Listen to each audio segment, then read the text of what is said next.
You're listening to Romancing in Paris on Paris Underground Radio.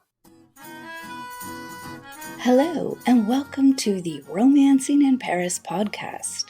I'm your host, Lily Heise.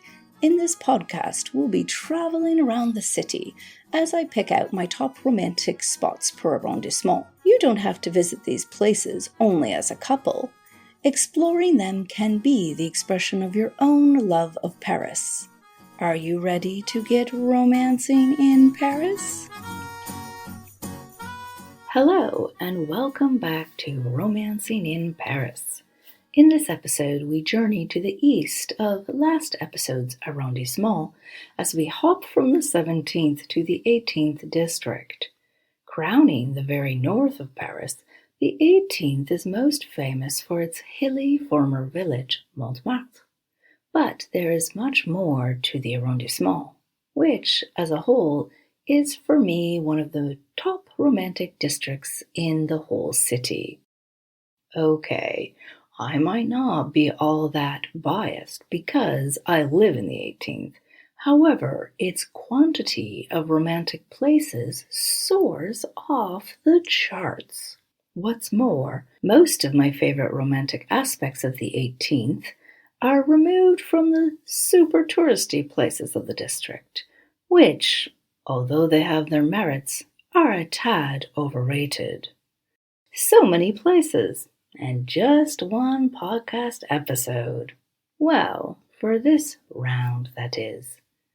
Today, I'm taking you to one of my top romantic places, not just in the 18th, but in all of Paris. Leave your high heels behind and grab your chérie. We're going to the Allée des Brouillards.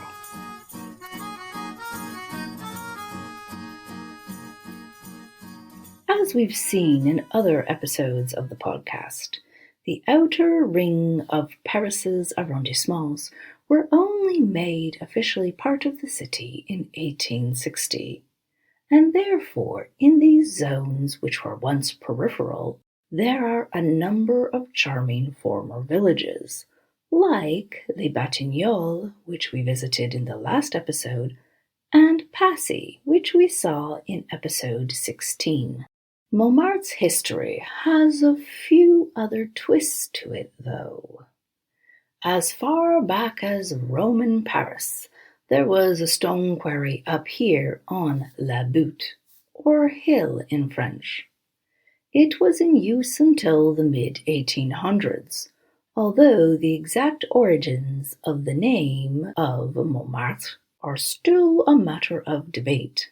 It could stem from the fact that an important French saint, Saint Denis, as well as others, were executed by the Romans here, or martyred, hence the name of Montmartre, or the Mount of the Martyrs.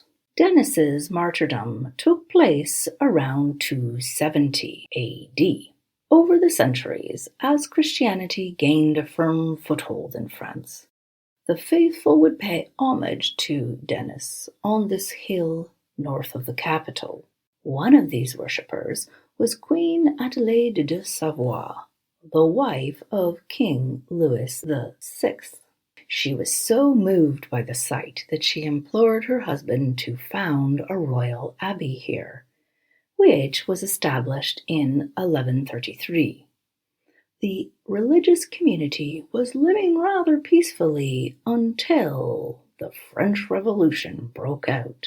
Its buildings were mostly destroyed in the 1790s, save for its church, now called Saint Peter of Montmartre, which still stands near Place du Tertre. A village then started to spread over the hill as the 1800s carried on, and in the later decades came the artists. But more details on that might need to be saved for other episodes. For this one, we need to go back to the late 1700s.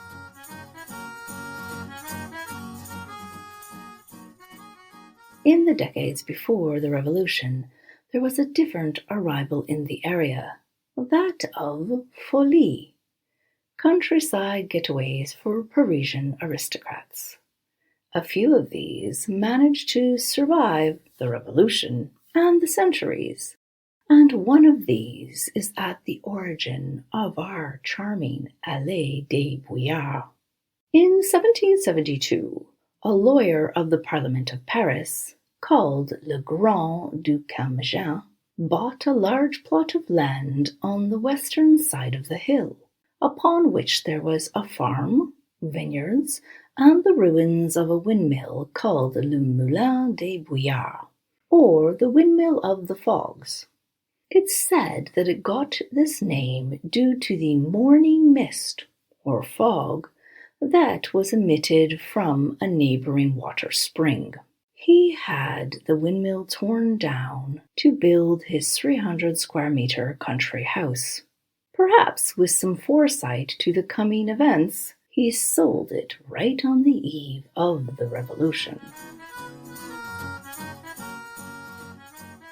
In the mid-1800s, with the village of Montmartre continuing to creep over the hill, an alley was built next to the chateau, and on the other side a small row of houses was added, which were accessed via a gate on Rue Girardon. Although there is no plaque on the outside, in 1889, famed impressionist painter Auguste Renoir and his model and future wife, Aline Chérigeau, moved into number 8. They lived here until 1897. The location also inspired the 1932 novel Le Château des Brouillards by Roland Dorgelès. The gate has since been removed, but otherwise not that much has changed since the end of the 1800s. Shall we pop in to have a look?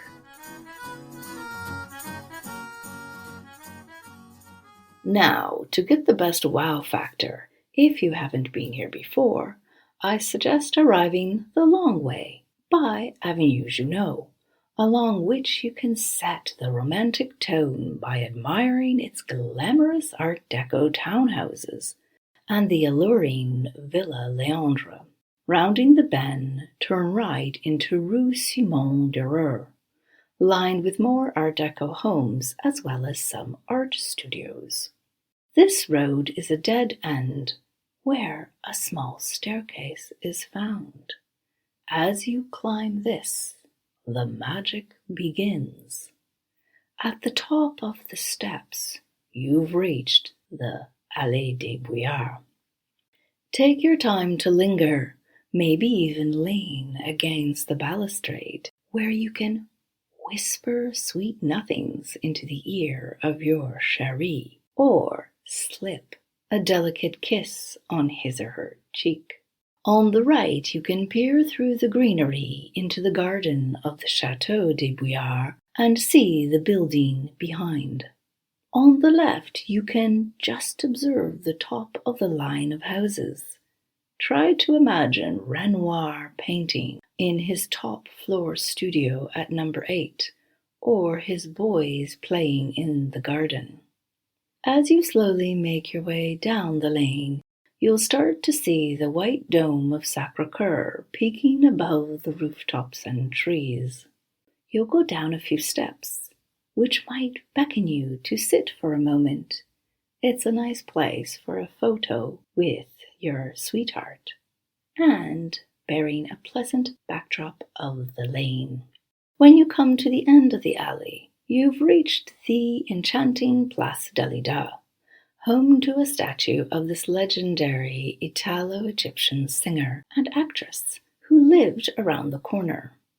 But your gaze will certainly be led past the diva and up the gorgeous Rue de l'Abreuvoir, with colorful houses and a gorgeous vantage point of Sacré-Cœur.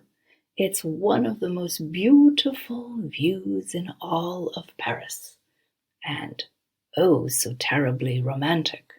There are also 2 benches in the little square, where you can savor the special romantic moment with your sweetheart before carrying on your explorations of the back streets of Montmartre. If you're enjoying this episode of Romancing in Paris, you may also like to tune in to our sister podcast, the Terroir podcast, which explores French gastronomy. Romancing in Paris will be right back after a word from our sponsors. And now back to Romancing in Paris.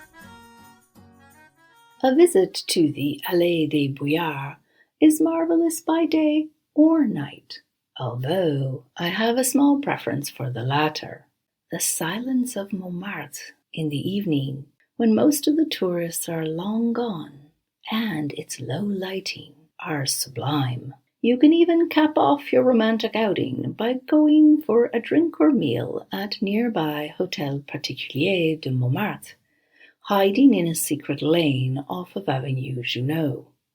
Alternatively, go down the stairs on the left, and across the park you'll find the charming local café Chez Ginette, with its excellent terrace.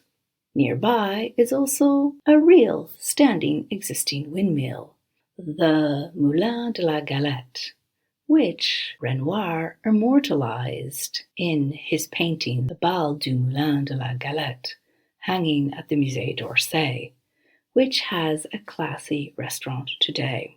At the top of Rue de l'Abreuvoir, you'll meet La Maison Rose, a historic café and Instagram darling.